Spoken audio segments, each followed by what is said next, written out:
Could you describe your role as working with community at Insomniac, and what is your main what do you do basically? Sure. Well, actually, it changes every day. It seems like working on community at Insomniac. No 2 days are alike. We're in charge of connecting with our fans on a daily basis and listening to the feedback that they have and helping our production team make better games, essentially. Back in the old days, community would usually be fan-run communities. That's how it started out. What's different but by running it like professionally from the actual company? What do you feel that brings to the players as opposed to like fan sites and that?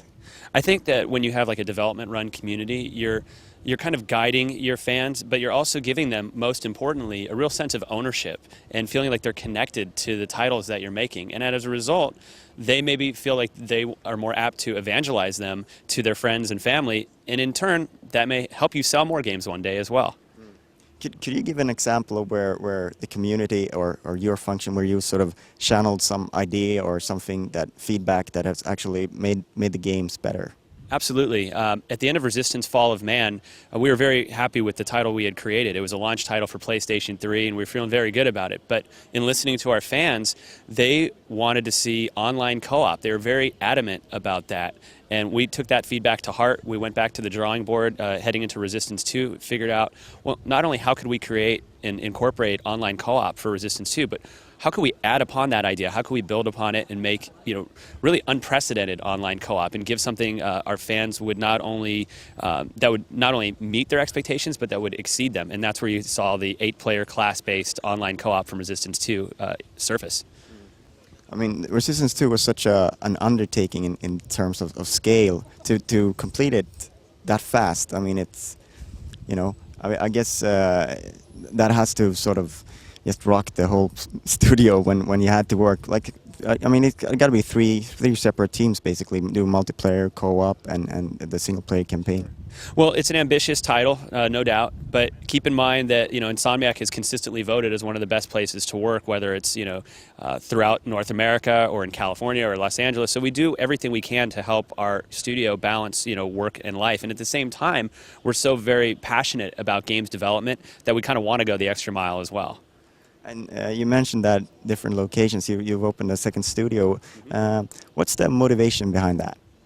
Well, there's a few factors at play of why we opened our second studio in North Carolina. One, believe it or not everybody wants to live in Southern California, and as shocking as it is to somebody who's native to there, but people do want to gravitate towards the East Coast. And being in North Carolina, especially in the Research Triangle, there's a lot of great talent there. There's a lot of fantastic universities. So we're giving the best of both worlds for people who want to live in certain parts of the country, and we're tapping into a great talent base as well.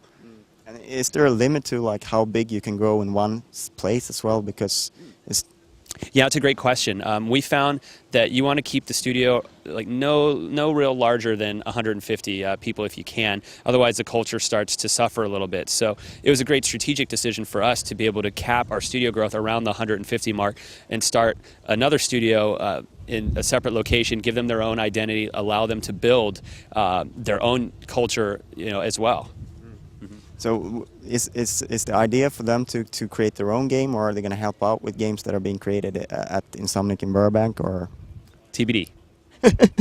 There has been rumors flying around that maybe you would do a multi-platform title. Is that even in the picture for Insomniac, or are you Sony only? Well, right, we're Sony only. We have a long-term future with Sony. We've been working with Sony for a long time.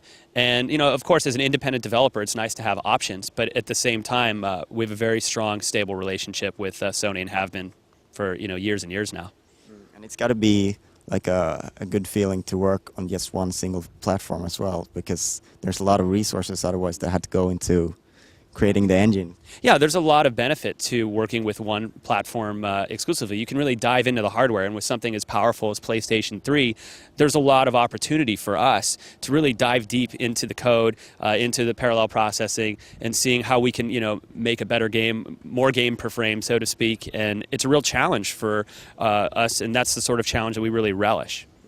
And you're going to put out your 5th game on PlayStation 3, so you're getting quite experienced. Yeah, it's pretty amazing to be able to step back and realize that, since 2006 we've had, Resistance: Fall of Man, Ratchet and Clank: Tools of Destruction, Ratchet and Clank: Future Quest for Booty, Resistance 2, and now Ratchet and Clank: Future: A Crack in Time. It's pretty humbling. There's not a lot of developers that have been able to put out that many games on PlayStation 3 this far. It's we just try to keep our head down and just make the best games we can. And our development model allows us to create games on an annual basis. And I'm certainly not here to say that that's an easy endeavor, but it's worthwhile, and it's a challenge that we enjoy. Well, keep on bringing us the games, and thank you very much for your time. No problem. Thanks for having me.